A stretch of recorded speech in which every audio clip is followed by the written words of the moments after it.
Hello and welcome to Highkey Obsessed. I am your host, Thomas Boomhauer, and joining me today, as she does every episode, she just swallowed a goldfish. It's Cassie from Shark Bait's Bookshelf.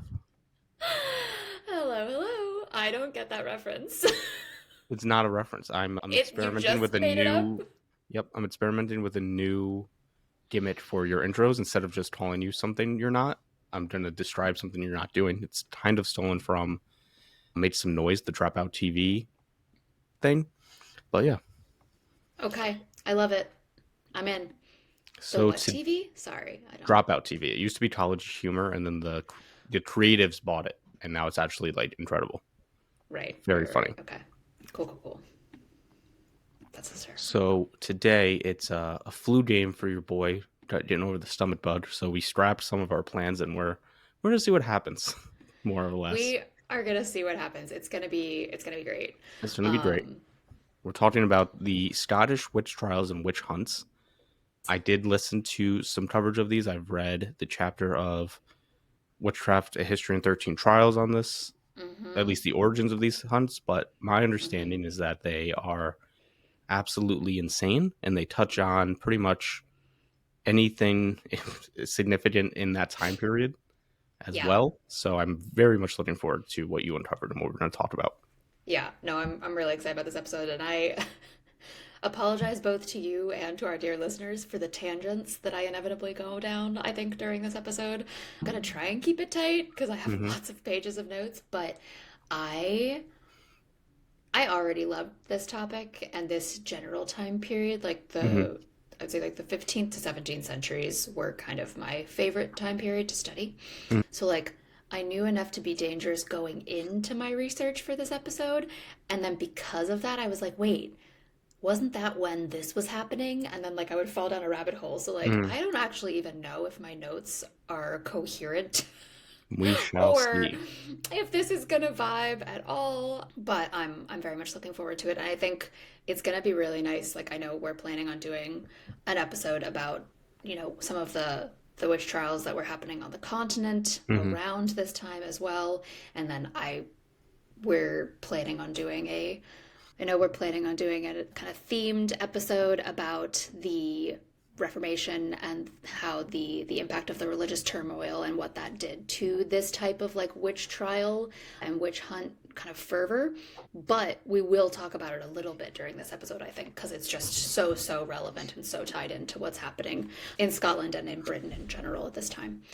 And there's also Um, like political and social turmoil as well, with right. The English Civil War comes into play, maybe at the end. yeah, it's funny. I actually didn't if you have a color to add from that Okay. to this, definitely throw it in. But I personally, except for a little nod to it, are you talking about the 30 Years War? I don't know. I don't know anything Okay. about English history. I just know they're talking about Oliver Cromwell, Oh, and all oh, oh, that oh, stuff. oh, oh. And Sorry. our Yes. boy, I think our boy Bonnie King Charles comes into play at the very end of a couple of the. I think it depends how you want to talk about it because there's this like the first when they pop I up, do. Yeah. and then I they don't keep talk about going a that little at bit. all, Okay. except in the context, Cut, cut, and cut. we'll get there, but like, no. I mean, it is relevant, and I do talk about it in the context of the Restoration, Mm-hmm. which is the period after Cromwell, and specifically in the context of one of the witch hunts. What's really Gotcha. interesting is going into this, I didn't realize they were all called the Great Witch Hunt, Every time like or they just they ran it were back. all the Great Scottish Witch Hunt, and then it's of time period. So Bizarre. there were five of them. So there were five the Great Scottish Witch Hunts. Mm-hmm. I did not realize that. Like I thought one was called The Great, and then the rest were like the North Berwick Yeah. trials, etc., etc. Like that was technically the first of the Great Scottish Witch Hunts. Mm-hmm. Before we jump in, Yes. Thomas, you want to tell folks where to find us? I would love to. We are on Instagram at Highkey Obsessed Podcast, and you can follow Cassie's reading journey and content at Shark Bait's Bookshelf on Instagram and TikTok. The show is also on YouTube at Highkey Obsessed Podcast. You can also watch the show on Spotify, and you can listen to us anywhere you find podcasts. Yes, And you you can. better give us 5-star ratings on reviews on all those platforms you're finding us. If you're on YouTube, subscribe. And if you don't give us 5 stars, we will listen. If you give us a bad review, we're going to roast you on the podcast. We're going to let you hear it. Exactly. Fortunately, we haven't had to deal with that yet, but No. That's what I think. Like, either you really piss someone off and they're just being a dick to you on a personal level, or you've actually made it because you're big enough that it's not just people who are nice that are listening. And that some people are like, because some of the reviews are like glowing, and then it'll be like 4 stars. It's like, what's going on? Or they'll be like, really, they'll hate one episode and they'll give you like a 2-star review on some of the bigger shows. don't do that, please. Thank you. Be cool. At least be like not shitty. You Yeah. know? You don't have to be like cool and like lovey-dovey on us, but just like don't review us if you don't like us. I don't know, that's my take. If we were like actually terrible, I guess I would feel differently. Just tell us. You know, that's what I used to say. I used to say, like, Yeah. give me the honest feedback in the DMs. Lie on the reviews. For real, for real. Okay, so the Scottish witch trials. I'm gonna not gonna give a ton of background. I'll be perfectly honest. I know I kind of love to give the historical context of stuff, but that's gonna really be woven in throughout because it's not like something happened and then the witch trials happened. It was very much like, I mean, it was first of all, for Americans, I think it's really hard to put this into like a time for like the context of the time span, like the span of years and centuries that were kind of ridden with these witch trials. It's really hard, I think, for Americans to really comprehend. Because if you think about it, like our whole country is barely as old as the span of years that the witch trials were taking place. So, but the beginning of our story starts in 1563 with the passing of the Witchcraft Act, and this was passed by Scottish Parliament following the establishment of the Church of Scotland and the break with Rome. So, again, a nod to the Reformation and the impact. So, England had already had their break with the church. Queen Elizabeth was, Elizabeth I was queen. Mary, Queen of Scots, was Catholic. She was a Catholic monarch, but she had by this time, what year is this? Yeah, by this time, I believe, or like right at this time, she had abdicated her throne to her son James, who was barely a year old. So she was a Catholic queen of Scotland, but she had been really lenient and like welcoming and working with the Protestants since she came back to Scotland to rule in person. So she had a majority Protestant parliament, and she kind of seemed to let them do whatever they want. And then when her husband died and she was accused of like being involved in his death and forced to abdicate the throne, the Protestants took over completely. John Knox, if you're familiar with that name, he was the leader of the Scottish Protestants and the founder of the Church of Scotland, and he's the worst. And like hated, this is hundreds and hundreds of years ago, hated women and absolutely loathed Mary with like a fiery burning passion. He was so fascinating because he did not believe that like he wrote against the rule of women in general. He did not believe that women should be rulers. And it's really ironic because he lived under 3 female queens in Britain. So he lived under Mary, Elizabeth, and Mary, Queen of Scots. As like Mary Tudor and Mary Stuart.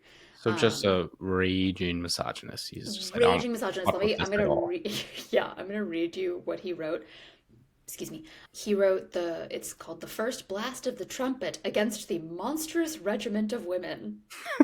That's just the name. That's the title of this piece of writing. Me blast out my phallic object while I rant against women. Blast of the Trumpet.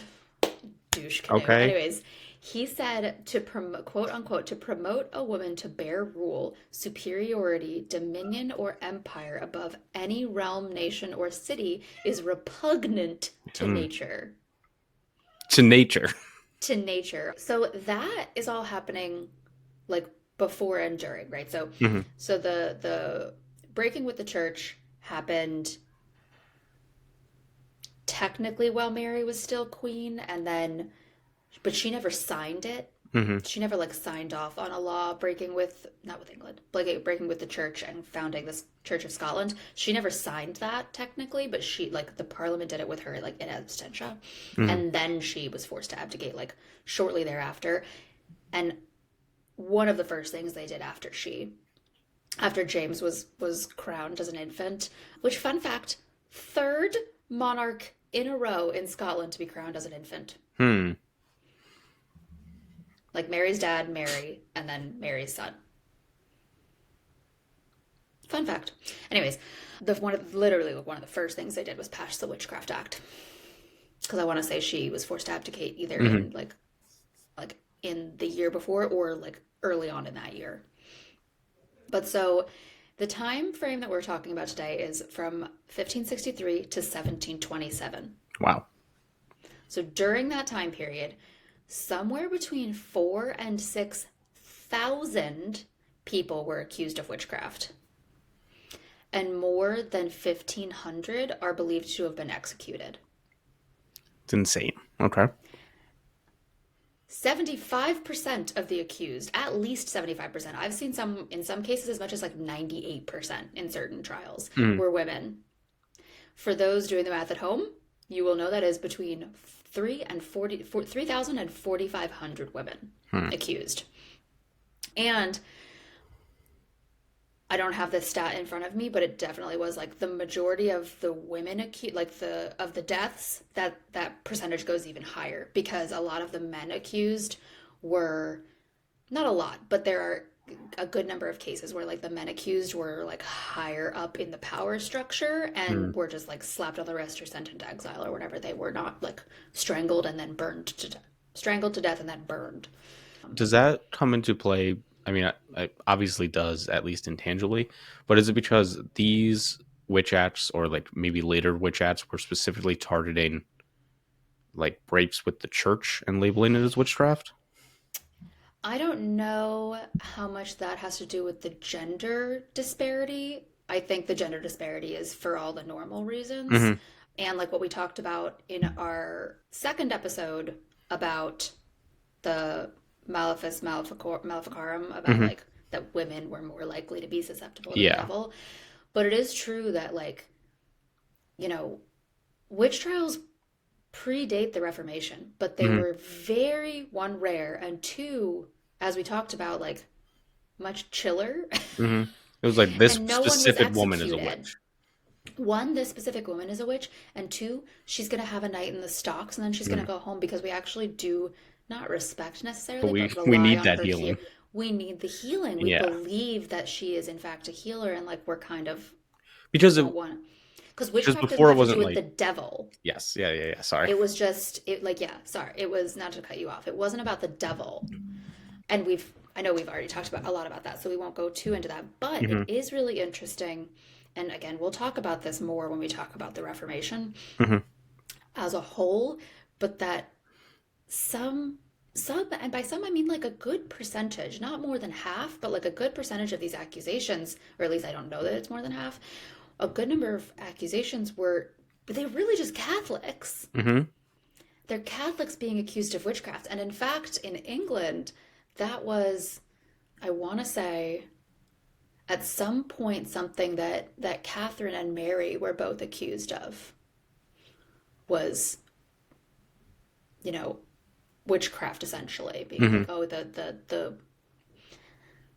the mysticism of the Catholic Church. And I think that's, from a personal perspective, I'm like, that's fucking fair, but I think it's all witchcraft. You're up, you're down, you're up, you're down. Just pick one. Are we sitting or are we standing? I will do Oh, either I mean, happily. fucking right. Side note, my husband always gets really sassy with me when we have to go to mass with his family and I don't want to kneel. I'm always like doing the thing where you sit your butt back on the pew. Hmm. I'm like, my knees are down. My butt is also down, but my knees are down. Doing like a modified child's pose in the pew. Like, anyways, so we're the majority of the trials, like of those 4 to 6 thousand accusations, Hmm. the majority of those trials took place between 1590 and 1662. Still a really wide span of years. Yeah, it's like 72 years, right? Yeah, yes, exactly. Good math. I can't do that. And I mentioned earlier there were five great Scottish witch hunts. Hmm.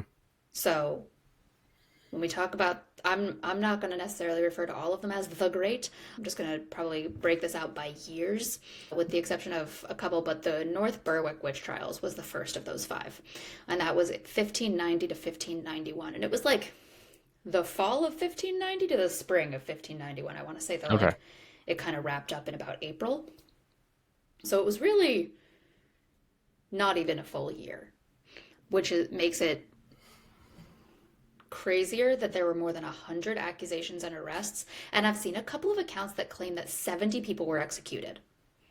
Jeez. I think that's wrong Hmm. because I also read, and I was doing a lot, another shout out to JSTOR. Once again, reminder, Yeah. folks, if you missed Free. it last season, it is free. You get 100 free articles to read Hmm. a month. And And it's you not don't have like, to have a university email or anything. yeah, and not literally everything is on there, but a lot of stuff is Oh on my there and God. readily I accessible. like It's so great. Yeah, there's like scans of newsprints from the 1700s. It's like so awesome. I I loved it. found an article that scumbag Henry Kissinger wrote about Otto von Bismarck, and like, helpful for reading history, but like just as an example of like they got a lot of shit on there. I just What didn't a want listen. random reference. I love that. You I don't just want needed anyone it to to be think that you known that agreed with like him. I needed it to be known like fuck that guy. But I did read the article. I don't know how I feel about this creamer in my coffee. I'm not gonna lie. Hmm. Anywho, so yeah, there's accounts that say 70. It was a college professor I saw like say that 70 were executed, but most of the stuff I saw said that sometimes that 70 number was used as the number of accused. So I Hmm. think it's somewhere, like, I think it's somewhere south of 70. But I mean, we know of at least a dozen executions, which still is a lot of people. The North Berwick trial centered around a handful of like key players, but the two most important I want to talk about are Agnes Sampson and Galus Duncan. Galus Duncan, for those Outlander fans in the audience, should sound familiar to you because it is the name of the Galus character in in 3 different seasons of Outlander.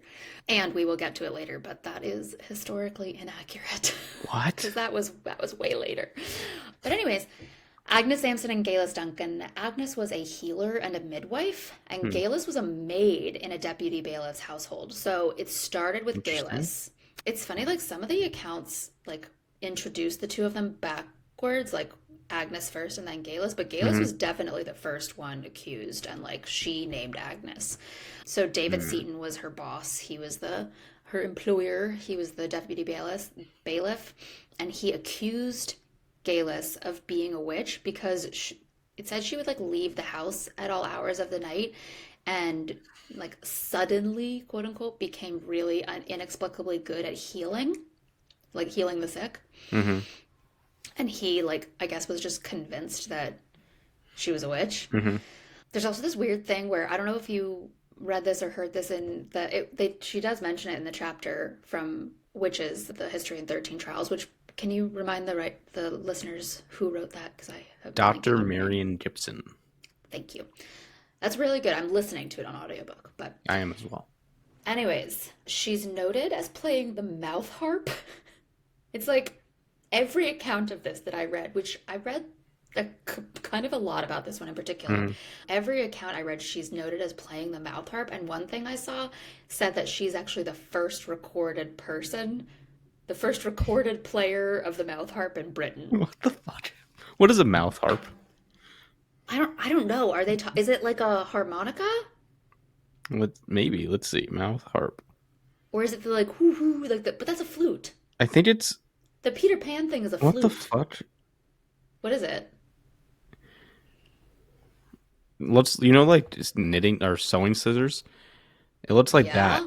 and then you blow into it, kinda. I think you just have to look this up. If I can put it on YouTube, I will, and I'll post it in the context-free spoilers. I was gonna say that's gotta be in the. What the fuck even is that? How does that work? No Okay, we idea. gotta post a picture of this The on mouth Insta. harp is crazy, and a Okay, so crazy name for it. anyways, she's the first recorded person in history to play the mouth harp, I guess. Like, not that she's the first person to do it, but the first Uh huh. named person in Britain. And Galis Duncan, Gaylus famous Duncan, mouth harpist I guess. Well, and it does come into play because and they do witch. Agnes later, like, Mm-hmm. tells a story of how like Galus would play the mouth harp in their like And sabbats and and like their meetings my with their God, parties with the the devil. devil. Is this where the devil went down to Georgia? Is this like the inspiration for it? Yeah, fuck fiddles, it's the mouth harp. One of the things that I think is important to touch on with this is that it seems like her boss, unless there maybe I'm just jumping too ahead, genuinely believed she was a witch. I think so. I mean, like, And I so like definitely think so because there was no reason for him that I could find. There was no reason for him to be like apportioning blame to her and like trying to like I don't know mhm, because and we'll get into this in a minute, but like this was a really important trial, like politically, mhm. it ended up being because of King James, which I'll get into in a second. But I want to talk about what Seton did to Galus because it's fucked.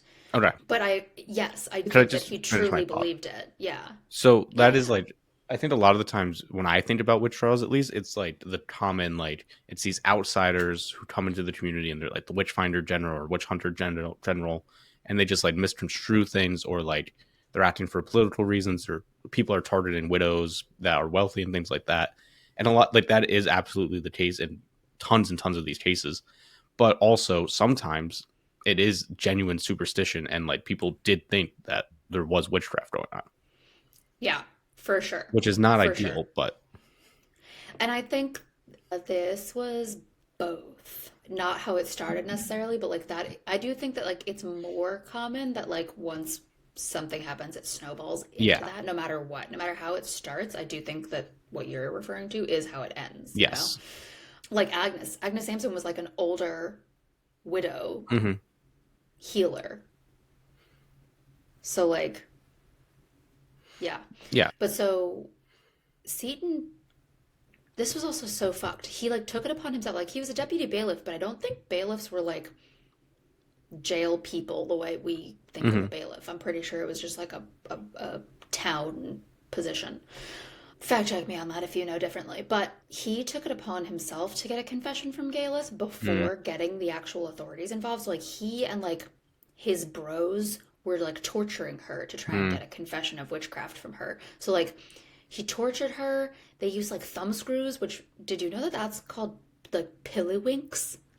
I did not know that that was the same thing. I've The like seen what? pillywinks, Pilliwinks.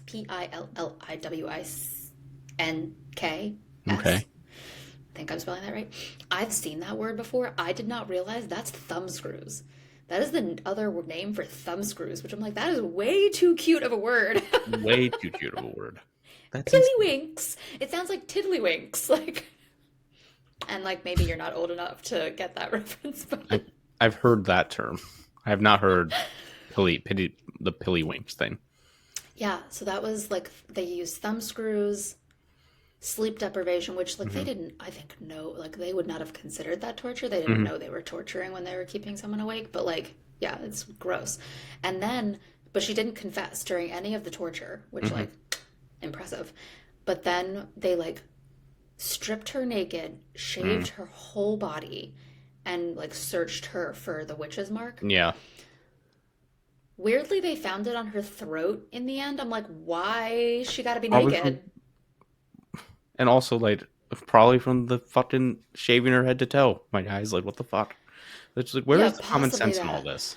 Oh, it did not exist. No, When it's they so found, fucking yeah, alarming and it's terrible. alarmist.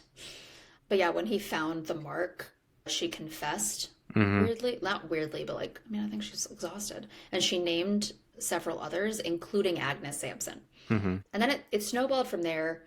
And we know that both Agnes and Galus, as well as about a dozen, like at least a dozen others, were strangled and burned before it was over, Jesus including Christ. like a teacher. Like burned after death.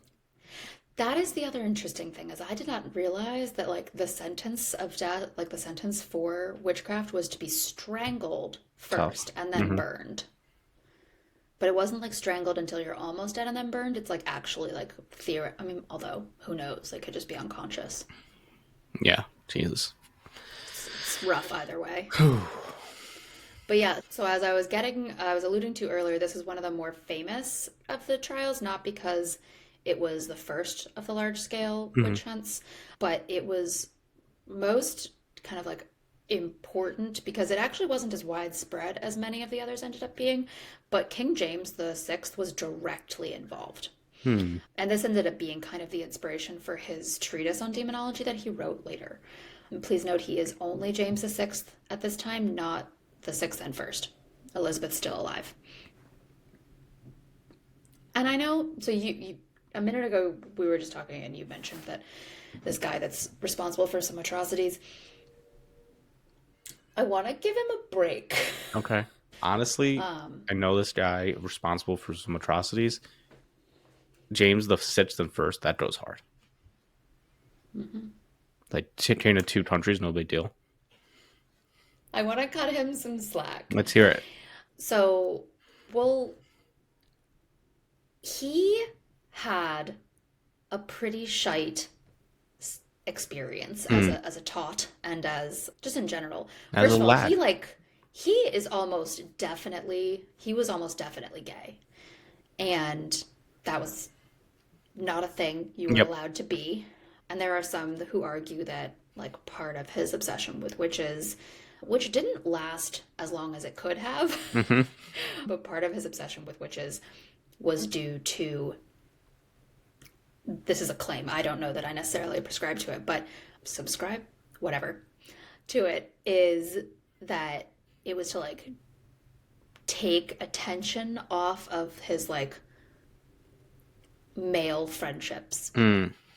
because there was a decent amount of attention on his male friendships. So he was, when he was in his early 20s, they finally were like, bro, you need a wife and heirs. Like, They're like, I know you love your guy friends. wasn't one of them like sent away or something at like just before he gets married or something? So one of them was sent away. First of all, so he had like, you know, it's understandable what happens in the context of like his life Hmm. until this point. So like his Which mother was is, accused of arranging the death of his father when hmm, he was a baby and he became king at 1 year old and literally never saw his mom again. They were separated for the rest of his oh life, or wow. the rest of her life, Hmm. which was like another, I'm counting, at least 18 years, I want to say. Definitely like 17 years, I Hmm. think. But so Did he they spent write or most, anything? Like, was he allowed to write to her, or do I we not think know? so. I Okay. think so, but they literally never met in person. Like there is a portrait of them Mm. from when he's, about 17, 18, but and it's the two of them together, but they never were together in person again. That's So pretty after sad. he was 13 months old.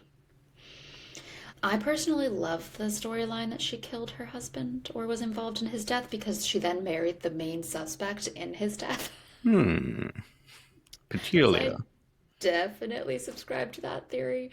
But James then spent, his entire adolescence surrounded by a rotating lineup of regents and advisors who like all obviously had their own motivations and Yeah. own and stuff and like are whispering in his ear that like, oh, this guy's got a plot against you, oh, that Hmm. person's out to get you, you really can only trust me, you know what I mean? So like Yeah, he had a rough go of it. he had a rough go of it, but so Can I he pitch a theory yeah, of behind the witch trials? What was like? Was the church pretty ardently anti-gay at this stage, or was it like not on the radar yet?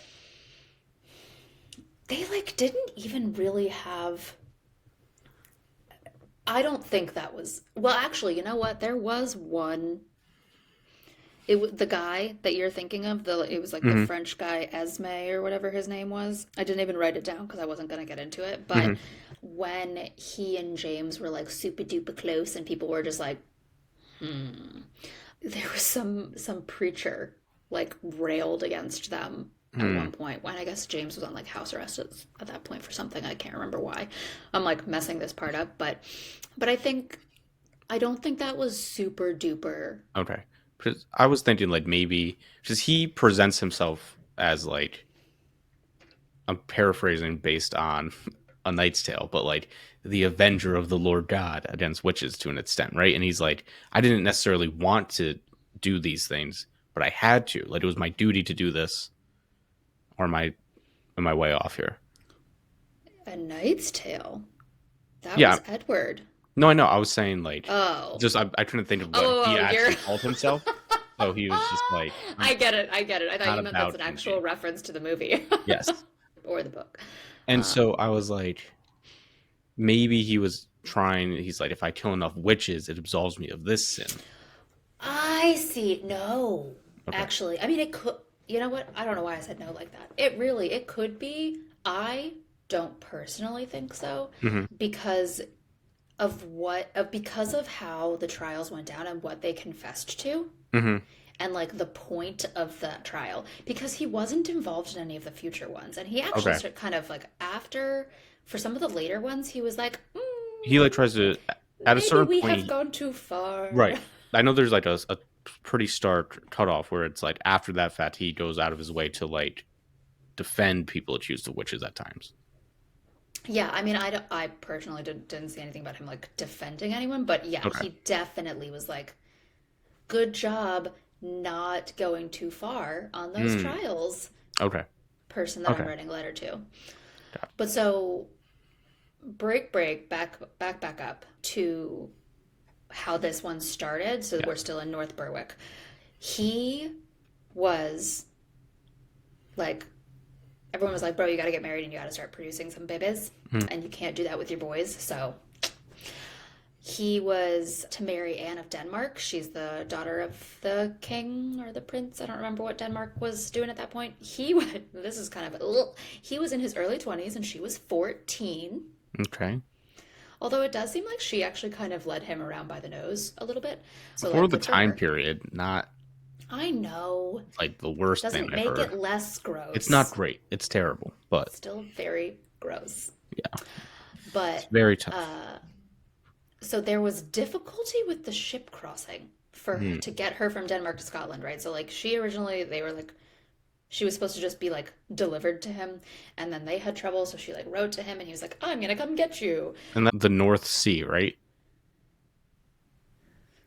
I have no Or at least idea. part of the journey. I'm imagining. I just feel like that area is pretty like Yeah, famously not it's also smooth like sailing. legitimately, I think it was like October. Like what? So, like, an extremely storm heavy time of year in Yeah, general, I think. Although, to be honest, I don't actually know what Scotland's fall, I like, would believe it. water weather is. But yeah, so, like, there was a lot of difficulty in, like, the crossing. But, Hmm. like, then he went to get her and they got kind of, like, stranded. So, like, he ended up spending the, like, winter there with her and then they came Mm. back, right? So, he definitely spent a period of time. They spent a period of time together and then came back to Scotland. So they ended up, he was convinced, like by her court. So in Denmark, there were already witch trials happening, like Mm. pretty rampantly. So like the continent was pretty batshit also especially in like the Germany, Denmarky Hmm. parts of the world where the Reformation was like super, Yeah. super strong. Unsurprisingly, Yeah. and I know we'll talk about that in another episode, but he was convinced by her court that it was witchcraft. That like witches were trying to keep them from getting back to Scotland. They were trying to keep Anne from getting to Scotland. Like all of these different variations of the same story, including one where it's like trying to kill you, James. Mm. So he became absolutely obsessed and convinced that there was a plot against him using witchcraft. Which would be cool if true. So that's what's going on with him as Hmm. this is all starting, as the North Berwick stuff is starting. So as Galus is being arrested by Hmm. her employer and naming several other people, and then it ended up being like they're claiming that this Sabbat, they're meeting regularly with over 100 other people in a kirk, like to meet with the devil. Hmm. Funny, did you hear the part where the devil like jumps up on the pulpit, pulls his pants down, and says, Yes. "Kiss my ass"? Yes. They all. sent me. I loved that. That was so funny. And then they all kissed his ass. I was like, is that Hmm. the first? Is that the first time someone's ever said "kiss my ass"? Because I would love that. Is it the first Um, recorded? First recorded, possibly. Who knows? I didn't actually look it up. But so, anyways, like that's like all happening. Like the gala stuff is happening, and then it became like then they start questioning the witches, and like again, it's like what the fear of the people who are doing the accusing and who are running the trial, it's their fears that end up being confirmed, right? Because Hmm. the way that they're asking these questions are going to inform the confessions of the witches. So, like, for this trial, it was like, yes, we gave a picture of the king to the devil, and like, we threw a cat in an oil drum into the water to like curse the ships crossing, Hmm. and we like sent demon dogs to like rip up also what's with the cats and the dogs, but to like rip up the ship so that it would like not make it. And like Okay. these are all things they're confessing to while James is I mean he essentially presided over the trials, and during the questioning, you know, all the accused are really led to confess things that that confirm what James's fears were, right? Hmm. Like I knew it. These witches are out to get me. That there's no way it could possibly have been the wind. Unbelievable. And I did double check. It is the North Sea, which is Okay. pretty infamously not smooth sailing. Yeah. It all kind of what's funny about like I wasn't able to see like was there like what caused it to kind of like fizzle out and end like because it was again just like a handful of months really, but there was one actual like court person, like someone in James's court. It was one of Mm-hmm. his cousins. I'm trying to remember the first name, but it was a Stuart cousin who was accused, Francis maybe, who was one of the accused, and he ends up getting away scot-free unsurprisingly essentially, and but he was sort of like the central quote unquote figure of this plot against James. Mm. But he doesn't end up being accused until like over a year later, I want to say, and he doesn't get strangled and executed. So shocking. The Mm. powerful man with money would not be killed. Avoid. Yeah. Avoid punishment. Yeah, exactly. I mean, not that I want anyone to be killed for witchcraft because it's, of course, ridiculous in the first place. But so after, and we'll, after this, after these trials, he would write Demonology in form of a dialogue, first published in 1597, and it had at least one reprint when he became King of England too Mm. in 1603. But he wrote this around the time of the next Great Scottish Witch Hunt, and I believe they like used arguments in that text as part of like the trials, sort of for the next several rounds of Gotcha. of trials. And actually, it's we'll talk about this in our episode about pop culture, which some pop culture, Mm. but Shakespeare pulled from this text as well for Macbeth. With like the okay. Is that the And seas actually, thing? this trial specifically is what he used, is what James used as his reference for demonology. But Hmm. the trial, and there was a newspaper, essentially a journal article about it, and Shakespeare pulled from that for Macbeth as well because it is about, you're right, like the Gotcha. seas like making the storm happen so that like ships couldn't cross, and three witches and all the stuff. Hmm. But that brings us to the next of the Great Scottish Witch Hunts. Like again, these kind of it was always, to me it seems very abrupt. Hmm. They just kind of like stop. And in some of them there's not really any explanation for it. I didn't do a ton of research on the next one, but it's the second of five of the Great Scottish Witch Hunts. This was a nationwide one, and this was March to October of 1957. This one's bonkers. Again, we had 100-ish people accused at the first one. Hmm. This one has at least 400 accused and put on Okay. trial, and around 200 executions. Jeez. So maybe 70 is not that high for the North Berwick trials. I don't know. I would say like the records kept and the Scottish witch trials seem to be like okay, and Hmm. especially the one that James was involved in North Berwick, like the records seem to be pretty solid because the king was involved. Hmm. But I still don't. There's still not like great records of the executions, except for Hmm. this one that has 50% of the accused being killed.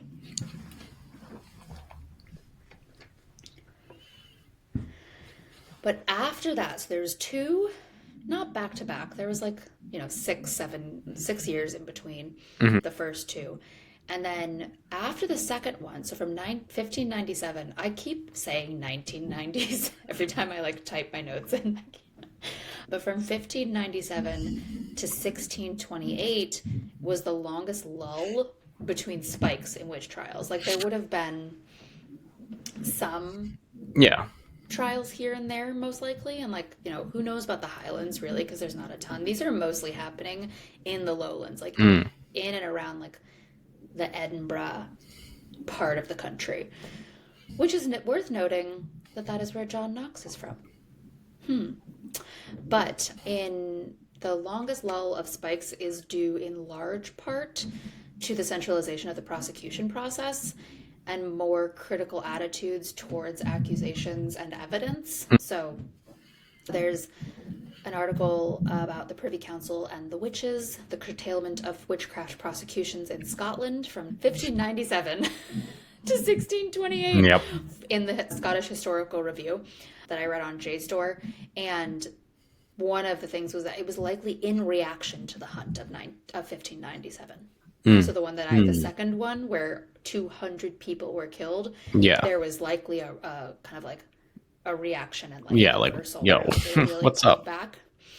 And then the Privy Council became more centralized and like took more control of the prosecution process, and like you had to pay more attention to process. Yeah. And then from the following time period, from 1628 to 1630, there was a smaller slew of trials, another witch hunt, which, this is actually the 30 Years' War is happening during that 1597 to 1628. Part of that overlaps with the 30 Years' War. And so following that period, there was like really bad economic struggles. Mm. And as we all know, when a country is going through a time of economic downturn, they're more likely to find a group of people to blame. And the people in power are more likely to encourage that sense of blame, finding someone Hmm. other than themselves to blame to, you know, stay in power. We're kind of seeing something similar happening in our country right now, and honestly, globally. But Yep. Hey, listen, this is coming out in May.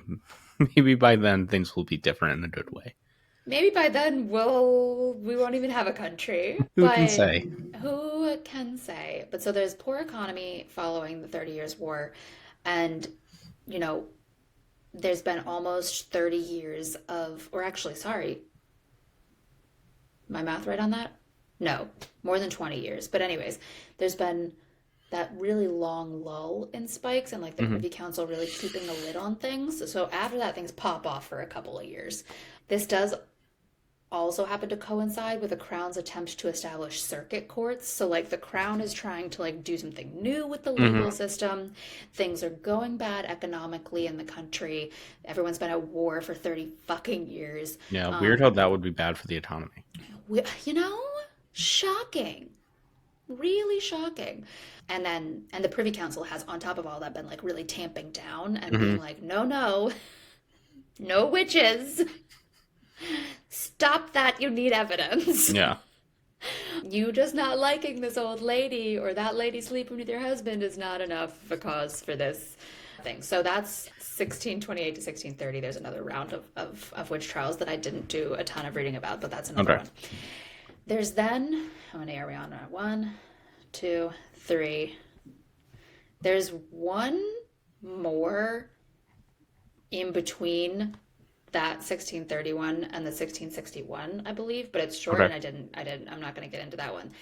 The big one that I did the majority of my research on because I think it's kind of one of the more interesting ones, and it is like the big, we've talked about this before, like the waves, Yeah. like history as an Yeah. ocean, and as like the tides of history, like things go really far and then they pull back, Hmm. and they go really far and they pull back, like progress. That's kind of how I see these phases of witch trials during this like 200-year Yeah. period. And if you think of this one as like the almost the death rattle, really the death rattle of this phase of this like really regressive mindset about Hmm. women and witches and religion and politics and like what courts can and should be able to do and what people in power can and should be able to do. I think it'd be really interesting sometime to talk about like the way witch trials impacted justice reform or criminal justice reform would Yeah. be really interesting. But so the last one that I want to get really into is the again the Great Scottish Witch Hunt of 1661 and 1662. So this is following that time period that you were referring to earlier, the Civil War. So it's after the Restoration. So this is James's grandson, Charles II, ascending to the throne. Hmm. This is following the civil unrest, this is during slash following the Restoration years. So Charles II ascends the throne following Mm. the Cromwell Protectorate years, what we were talking about earlier, and then this witch hunt happens. So what I read about the most, and I did most of my reading through the Great Scottish Witch Hunt of 1661 and 1662 in the Journal of British Studies, written by B.P. Levac, but it's from 1980. So asterisks on a lot of Hmm. stuff, obviously, because Yeah. like I'm reading a lot of this stuff, and a lot of the studies of the Scottish witch trials are from that time period and even earlier. So I'm like, maybe we could revisit this with a more That modern lens. Yeah, that's like one of the things I'm very passionate about in history is like you always need to be making an argument, they say. And it's like I Mm-hmm. just don't believe that. I think you can like kind of agnostically reanalyze a time period and Mm-hmm. it's not revisionist history because we attitudes have changed. Right. Like we now are able to, and like it's not to like put our own mindsets onto other people, but like, is it really that big of a stretch to be like, oh, they hated women? Mm. Probably not, because they still do. And even so, Um, like just having different people, I don't yeah, you yeah, get it. You people, you get it. I You do. listeners, you audience. I do. And so do they. They wouldn't be listening to this podcast if they didn't.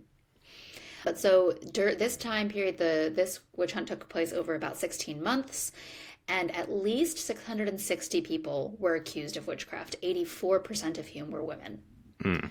For context, that is about 4 times the number of accused of the Salem witch trials.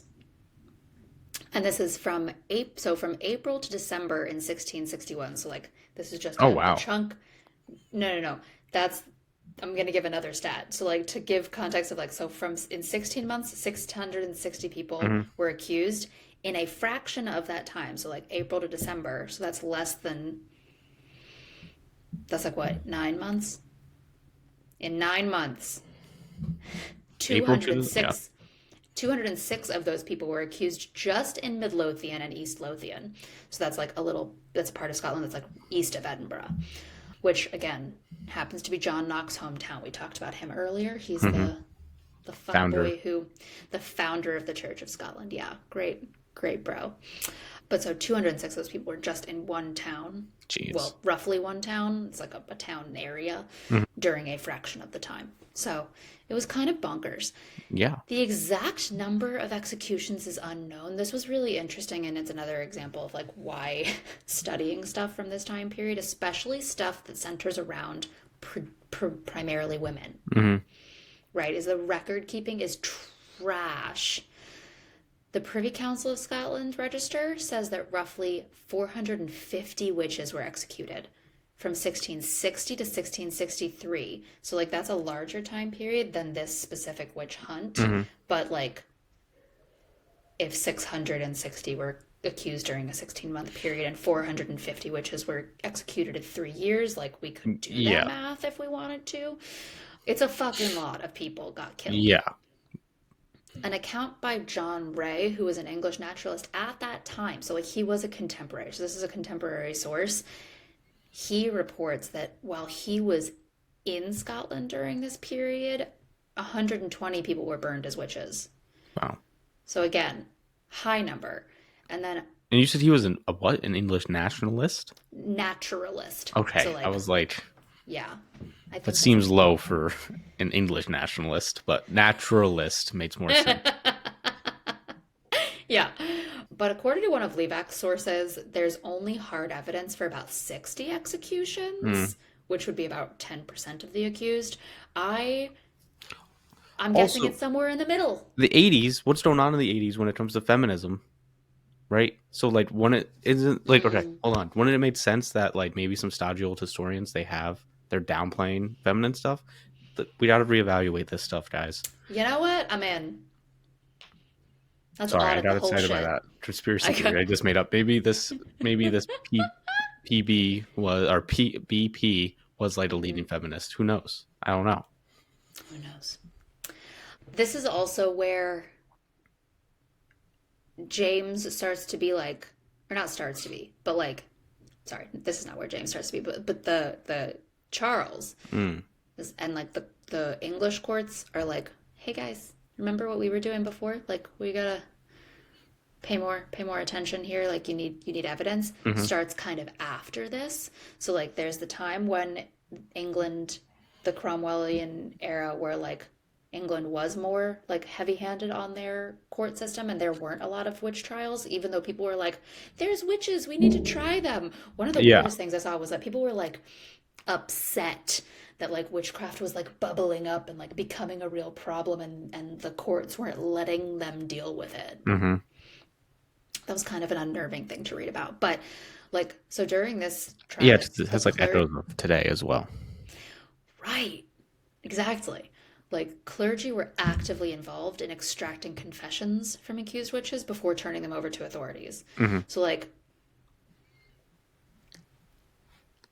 weirdly though, like they were involved and they probably used torture to extract said confessions, but they did also try to like keep the craziness under control, kind of by like the clergy, like there's like accounts of them being like discouraging people from slandering or accusing the children or friends of those who have already been accused. Hmm.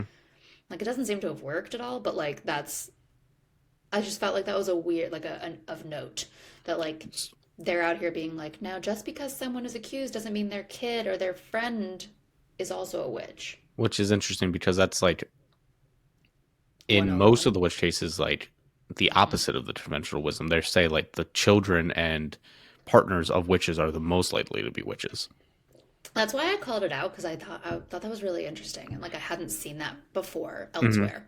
Can you give me the year or 6 months or whatever the time period was for this again? This is 1661 to 1662. Okay. Okay. Something interesting from the Connecticut witch trials episode Mm. is at this time period is also like this not 1662 is when like things pop back up there after another Mm. dull period of about like 10 years, I think. Mm-hmm. And that is because John Winthrop Jr. travels to England to meet like with King Charles II to seek a royal charter for Connecticut. Mm-hmm. And it's just interesting like that this flare up is coinciding in like both Scotland and Mm-hmm. Connecticut at the time, and it's again because like the restoration and all that, The obviously. restoration, yeah, that is really But it's interesting. just sorry, I was that's what I was looking up just a second ago. Yeah, no, that's cool. One of my notes here says that like the frenzy of this one was very similar to the Salem trials, Mm, but on steroids. And I did do my research on this one before I went back and did the earlier one, so it's kind of interesting. Like I would make that argument about all of them. yeah. So like as bad as the Salem witch trials were, and like the Connecticut witch trials and even the Virginia witch trials, like any of the North American East Coast witch Hmm. trials, as bad as those were, like these were crazy. And what's wild is that like Scotland was worse than like a lot of other places, but not like there were worse ones. Like Hmm. there, like I said, like the in Germany and It gets like crazy. Denmark, it gets absolutely batshit. But like in the Catholic majority countries and asterisk England, Hmm. like that isn't the case. And I just really look forward to talking about that more in our subsequent episode about the That is Reformation. very interesting, and it's like it made sense that it would be England and Catholic countries because Anglican Church was basically just Catholicism with a different name at that point, Yeah, right? Catholic light. To Yeah. oversimplify, but Mm-hmm. Mm-hmm. Agreed. Agreed. But the one of the one of the notes were like is that the accused were confessing to wild accusations, right? Again, so like they're told something and like yeah, absolutely batshit things and pointing the finger at others during their questioning. Like again, presumably in an attempt to make the torture stop, yeah. but the the ruling elite in the area were apparently worried about an army of witches trying to Hmm. subvert the kingdom of God. Mm-hmm. Testimony, and here's where the women hatred comes out as the testimony against the women Hmm. accused in 1661 often claimed that these women had angry or vengeful attitudes or actions against quote unquote male members of the community who occupied positions of social or economic superiority over them. Hmm. Hmm. Uh-huh. The women who were accused were primarily midwives again, Again. and widows, so older women on their own, presumably in some level of like economic difficulty. Hmm. There's Agnes Johnson and Janet Cook were both accused in 1661. I'm not going to name all of them, but I did have a handful of names I wanted to call out because I know Hmm. that we like to do that We. whenever possible, not just naming the people doing the bad shit. Those were both midwives, accused and executed. Widows Janet Lyle, Beatrix Leslie, Christian Patterson, and Margaret Porteous, also 1661. I have a quote here from Levac, which is what is most striking about the witches accused in the Great Hunt is that so many of them conformed to the traditional stereotype of the poor old female who Hmm. aroused suspicion, fear, and discomfort amongst her neighbors. So who was writing that and when? This was Levac, Okay. so the 80s. But then by the spring of 1662, so this one was interesting. I know we talked about the number of executions being somewhere between 60 and 120, Hmm. most likely. Despite that number, by the spring of 1662, the fact that a very small percentage of witches in the Great Hunt had been found guilty led to skepticism as to the validity of those fears. The And very few. Well, yeah, okay. Okay. of yeah. So like during this period, a lot of people were executed, but the percentage of accused Hmm. was small. Like if you think again, that number, if it's 60 people, that's 10%. Okay. So they're Um, basically being like, "This you. This is crazy. You're all."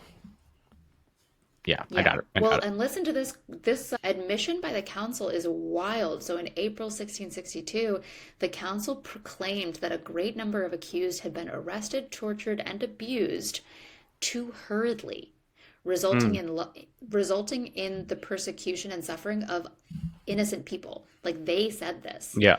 This also led to the practice of pricking, like the Yep. poking with the like The stick. lady prickers. The lady prickers, like that practice was outlawed Oh, that's good. as a result of this witch hunt. So on that, Yeah. one of the things that one of the podcasts I listened to prep for this talked about was that some of the witch prickers and lady prickers would have like a modified tool that they could control when it would stab them or not, and it would have like a hollow Shut point. up. Ew. Yeah, I didn't. These podcasts were from Scottish people, and Yeah. so I did have a hard time following it because they were kind of laughing at the lady pricker's name and the witch prickers, and then they're talking about it. So it was, It was pretty funny at times to Yeah. try to listen, but that was how they were describing it. It's like there was like a hollow thing that if they pressed it a certain way, it would not stab the person. Then they'd be like, Mm. "Oh, look, they're not bleeding. They're a witch." Mm-hmm. And they would just like kind Mm-hmm. of stab them all over their body until they found a spot that wouldn't bleed. It's fucked. Yeah. So fortunately, this witch hunt resulted in a new procedure and like Hmm. laws that no suspected witches could be arrested without a warrant. Hmm. So like now like you couldn't just be like she's a witch, burn her, and Yeah. like there was like a procedure and process and whatnot. It also outlawed torture completely and pricking, although I do suspect that what constituted torture was a little bit Yeah. different than what we would consider torture these days. And the two guys who were like the prickers in chief, Hmm. giggle, Was that their real title? were, I don't remember. I wrote it down in quotation marks. Okay. They were like that was their job. They were Yep. like the two prickers. Yep. They were both imprisoned following this Good. period. Hmm. So there's hope for our chief executives. Yeah, but this kind of constitutes a turning point, Hmm. in my opinion. Like, and I mean, in reality, the a sharp decline in witch trials over the next 100 years. So the last execution of a witch was like 40 years later in 1706, Okay. and the Witchcraft Act itself was repealed. Remember, this is all happening because a Witchcraft Act, 200 years previously made like witch hunts and witch trials like a priority Hmm. legally. But that was repealed in 1736. Hmm. This does mean, however, that Outlander is not strictly historically accurate because What? that takes place in 1743. Sorry, Lindsay. But like I said, there's a nod to the North Berwick trials with the character Gillis Duncan. Hmm. Galis. I will close with this kind of interesting fact, especially because like our government doesn't get a lot right, but we have, I think, in some cases, done a good job of like acknowledging the shit that our country has done Hmm. in the past. The Scottish government didn't apologize for any of it, until March 2022 Wow. on International Women's Day. Their first minister, who was a woman, I don't know that she's still the first minister, but Hmm. she said, at a time when women were not even allowed to speak as witnesses in a courtroom, they were accused and killed because they were poor, different, vulnerable, or in many cases, just because they were women. As First Minister, on behalf of the Scottish Government, I'm choosing to acknowledge that egregious historic injustice and extend a formal posthumous apology to all those accused, convicted, vilified, or executed under the Witchcraft Act of 1563. I will say it did not include a pardon Mm. of That is those the weird accused, and there's thing. still no memorial or monument. That is, but like that, the non-pardon thing is a thing that happened. I think with the Connecticut witch trials. I don't remember if they were actually pardoned, but like the only person to object, I don't think they were pardoned. But anyway, like it's I so remember this, weird. yeah. Like, why are we not pardoning them? They clearly were not witches. It's fucking bonkers. Like, even That if they're they like, yeah, we'll were, apologize, but we're not going to give them a legal pardon. yeah. But like, it's like, say they were strictly speaking like committing acts of heresy against the church, right? We can still pardon them several hundred years later, where that's not a big deal. Because we are not a theocracy. Yeah, and like they also largely were not, and large like the Now, word I guess were crazy. to be fair, at that time, they were not the United States. So, like, I guess it was a theocracy, but, or not a theocracy, but religion was part of the Yeah, government. right. But I'm saying like Um, now, why can't the yeah. Connecticut Senate or whatever body they have pardon them? It's so crazy. Mm-hmm. Mm-hmm. They're like, No, oh, it's totally insane. But yeah, so that's the Scottish witch trials. hmm, it's a lot. It's a lot. And I will say, like, I think I mentioned this before, I didn't even know about them until I went to the Salem Museum Hmm. like a couple of years ago. And they have the only in my opinion, good part about that museum is that they have a newer exhibit that shows Hmm. like the history of witch trials in the whole world, and it has like kind of like a not a heat map, but basically a heat map where it shows like the clusters of witch trials, and the Scottish one is just like Yeah. all dark. That is, I didn't really think of that. Like in the US, we're pretty much only taught about Salem. Mm-hmm. And then, like, we're told that, as far as we know, until you, like, actually study it, Salem witch trials are the only witch trials that happen in the United States. Or anywhere. And Like, they're like, witch trials happened in Europe, but they were just, they happened. They were, like, crazy. We're not taught that they're, like, region specific and that they have names and are, like, kind of, mm-hmm. like the Salem witch trial, but wherever they be. Yeah. Yeah, They're yeah. not XYZ witch trial. They were crazy and scared about witches over there. Yeah. No, it's wild. Especially because, like, can definitely make a very strong argument that it was way worse. Yeah, we're just later, but we're babies. What do we know? One were babies, and two, like, but they were small. Like, the Yeah, number of people was so much smaller. I guess that, I mean, like, it's because there was less humans over here to begin yeah, with, but still, give us but a break, still, guys. We're doing our best. I know. So, what do you think? What are your thoughts? I'm still kind of hung up on the mouth harp. Kind of, kind of crazy. That's one of my thoughts. One of my key takeaways is that mouth harps exist, Mm-hmm. and very curious what they sound like. We'll have to look that up at some point. They, I don't know. It's just there's so much that happened, and they covered. I thought it was so when I put this on the list and we had talked about it to put it on the list. I thought it was Mm. just like the North Berwick witch trials Yeah. was what we were going to talk about. I didn't realize it had like this huge legacy of continuing, and I thought it was more like the novelty that the king was involved is what made them interesting, and not the rest of it, which was not Mm-hmm. the Mm-hmm. case. No, yeah, for sure. I mean, the fact that the king was involved, he was, I believe, the first reigning monarch to be involved in a witch trial, Hmm. like anywhere. So that's kind of wild. Hmm. And he was, I mean, like legitimately, he was there for the court proceedings. So that's kind of Yeah, bonkers. But like, but it's just so much bigger than that. And I didn't realize there were. I don't think I realized that the North Berwick trials were the same as the Great Scottish Witch Hunt. Like I thought the Great hmm, Scottish Witch Hunt was like one, and the North Berwick trials was another one. hmm. And I kind of thought it was like all at one time. That was my. Um, I didn't realize it was like waves either. yeah. And so like that was really interesting. But again, it does just demonstrate kind of the not cyclical, but wave like nature of history. I think there's Yeah, kind of an I liked that. yeah. I think that's one of your better things you've ever said. You're saying complimentary, saying a lot. Okay. I don't know. I come back to it a lot. I like tell other people about it, and I give you credit. So Aw, it's a smart thing, thanks. very great way, and like easy way to explain it. I have my moments. They're not often, but I What are have you them. gonna do? But yeah, so that's the Scottish witch trials. Mm, I don't know.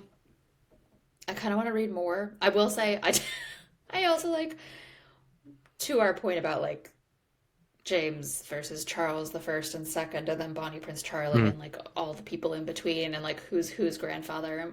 I did fall into a full blown rabbit hole of the English monarchy's family trees, hmm. like trying to like track it through. Because I was like, It's very there, confusing. I know there like aren't tutors anymore because like none of the tutors had kids, but like it doesn't mean that their bloodline doesn't still exist Hmm. because it does. It just went through the Stuarts. Are we raising one of them to the throne? Is that what I'm hearing? That's our next movement, Well, no, that's what I'm saying. Like, technically, the House of Windsor, is a descendant of the House of Tudor. right? Because it that. So my understanding, they're descended from the King George, right? The current line that The continues, Hanover, yeah. So Windsor came through Hanover, but Hanover came through Stuart. Like, right? it kept. But that was because they were I've just gone like all the way back to Wessex, they were and like, we I'm need anybody with any connection to this bloodline that is So not Catholic. hang And on, I that was did like this. the most controllable, the one they found, I think. So Queen Mary, right? Hmm. So like Mary, Queen of Scots. Her grandmother was King Henry's older sister, Henry VIII's older Hmm. sister. So her grandmother was a Tudor. Her father, James V of Scotland, was a Stuart. Hmm. Like her grandfather, James IV of Scotland, who Hmm. married Henry's sister, is James Stuart. So that starts like the Tudor Hmm. Stuart line. But so it's still Tudor. Yeah. So then you go all the way through James the sixth, right? And then his son Charles, and then his son Charles. Now, his son Charles, shut up. I can do this. Okay. Did not. So it's then his daughter. So Charles the first's daughter, Mary, Mm. married. Nope, I'm wrong again. Charles the first's sister is where the current family line comes from. So then it becomes the Hanovers, the House of Hanover. After the Charleses and like Bonnie Prince Charlie, that's Hmm. all over here in the Stuart line. The House of Hanover's over here. This is gonna be like an extra episode. This reminds me, like, And then, wait, I'm not done. okay. So then we get to George, the House of Hanover, in the Mm. 1700s. So the House of Hanover is George the First, Hmm. his Loser. son George the Second, his son Frederick, and then his son George the Third, who marries Charlotte of Mecklenburg, and has, good grief, how many kids do they have? One, two, three, four, five, six, seven. They have seven God kids. damn. Yeah. Do they love each George the other? Fourth. I mean, maybe who knows? I They mean, just may be extra fertile. But so George the Fourth, his son, dies without a son, which I okay. don't know why that matters. But maybe Charlotte dies before. Yes, okay. His daughter dies before Victoria is born. So Edward, Victoria's father, dies before George. Hmm. Or, oh, they die the same year. So they die the same year. So he probably never became king. Victoria becomes queen.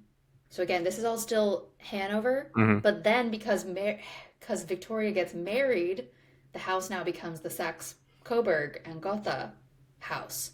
So it's no longer Hanover, but it's Hmm. through Hanover, which was through Stuart, which was Hmm. through Tudor. So then Victoria's son Edward becomes king. And then we get to George the Fifth Hmm. and the House of Windsor. Word. Okay. And then it's George's son George marries Elizabeth Bowes-Lyon, who is Queen Elizabeth's mother. Hmm. And then she marries Philip, and they found the House of Windsor. Hmm. Of course. So that's how we got where we are. But they are related to the Tudors. It's not like they're like my Yeah, it's not a point new is line. that there was not like a war, Yeah. right? Like the way the Tudors became a thing is that there were Hmm. two completely separate houses. They were all related, but they were separate houses that came together and found the House of Tudor. Hmm. And then that's how. But since then, there has not been like a war of Yeah, so succession. it's all one line It's still. all been done via marriage. Yeah. All I So could there's think some of, drops of Tudor blood still out there all I was for thinking anyone of to when you were find. like his son Charlie and his son Charlie and his son Charles is you remember in Psych when Yes. Mary Lightly's like, my father's name is Mary, his father before him Yes. was named Mary, his father before him was named Craig. Yes. All I could think of the whole time. I am unfortunately not wearing my ankle weights right now. I Speaking of am not. Psych, I'm not shitting you. Hang on, I'm gonna show you. My computer is sitting on my box set. no way. That's awesome. Of That's Psych. funny. Speaking of Psych, Cassie, what are you high-key obsessed with? Oh my god, I didn't even think about this. I am high key obsessed with. So we're rewatching some Criminal Minds episodes right now. Mm. I'm not high key obsessed with those though, let me tell you. That is fucking bleak. Mm. And all I can think about now when I watch it is like Mandy Patinkin talking about like how much he hates that show That's funny. because it like it focuses Yeah, entirely on the murderers and like the rapists and which stuff. And is like, not how it started, right? It like becomes, I don't know. Anyway, no, I think it did. It's why he left though. He like left because he was like, I changed my that mind. Like this is not a show for me. gotcha. I love Shout that out. man. I love him. He guest lectured one of my sister's like classes when she was studying abroad in South Africa, and like That's he, cool. yeah, she like asked about it. Anyways, what am I actually high key obsessed about? Give me a second. I'll get there. I will get there. Well, so I am having kind of a hard time getting into anything right now. So I'm Hmm. reading. I'm gonna be reading some like a lot of Hermione for the next like couple of Mm, weeks, I think, just to like give my reset. brain get a reset and give my brain a break for sure. It's just like it's too much. It's too much. And I've really been enjoying like the nonfiction stuff for research for this. So that's been Yeah, it is hard to do stuff while we're doing the season of the podcast because it's like very like we're doing a lot of research and a lot of it is pretty intense stuff that we're reading about. yeah, for sure. For sure. How about you? What are you obsessed with right now? I also had a hard time. It's also tough because we're doing it back to back weeks, which is not always the Mm, case. So it's like mm-hmm. often I'm still reading or doing whatever I was doing last week. So Invincible season 3 came out. I'm I don't locked even know in. what that I'm is. locked in. The first 3 episodes dropped. No mid-season break this time like they did last time. Hell yeah, they're cooking. It's All right. Invincible is an Image comic series written by Robert Kirkman, who wrote The Walking Dead, Oh, and okay. it's illustrated by I don't remember exactly who, but it's like Corey Walker, something Otley, I think Ryan. And it is my favorite comic series I've ever read. I read Oh, two of nice. the compendiums, which are like this thick, in a weekend, which is it's a comic, you know what I mean? So For you can those flip not through it. watching it, that was like at least It's a six Bible inches. size, I think. This version?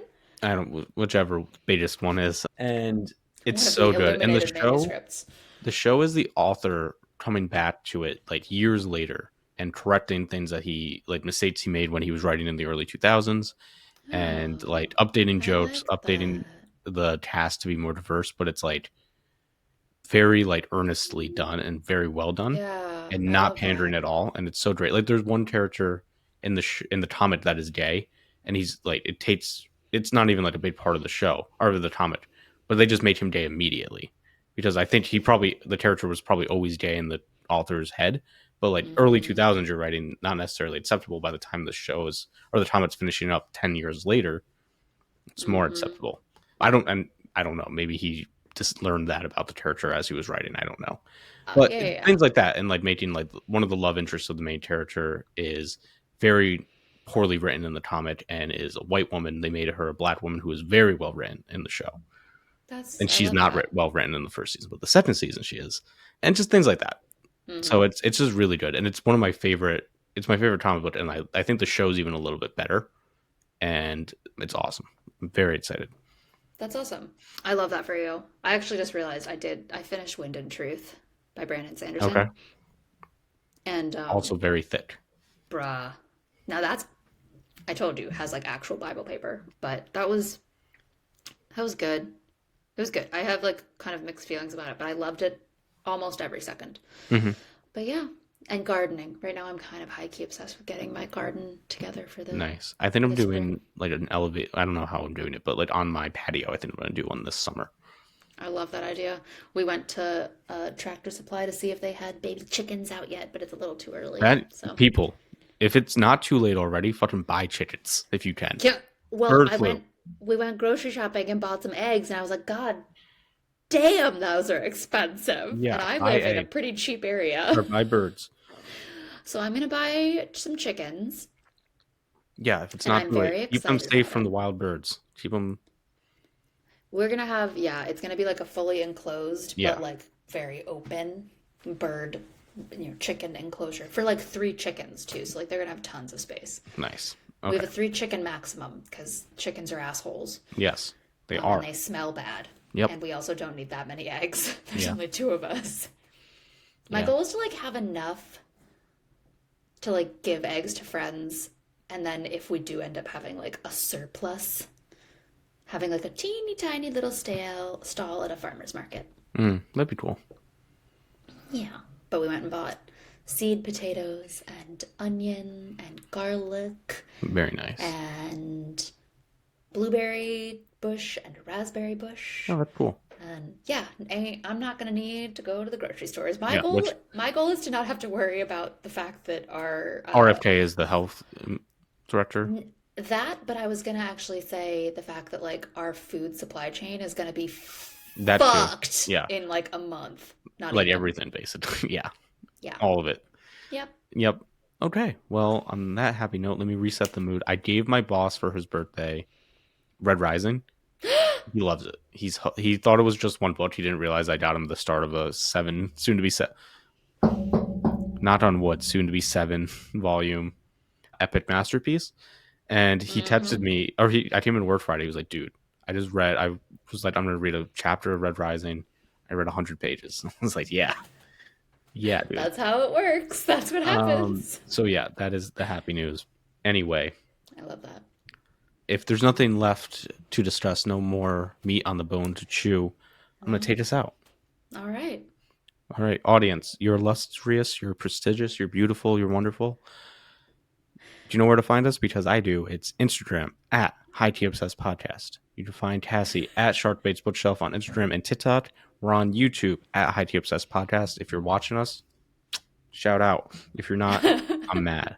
5-star ratings and reviews. If you don't give us 5-star ratings, we will. Make you learn the mouth harp. I was going to say play the mouth harp badly in your presence. So that works. And until next time, remember, nah, it's not funny. I have school.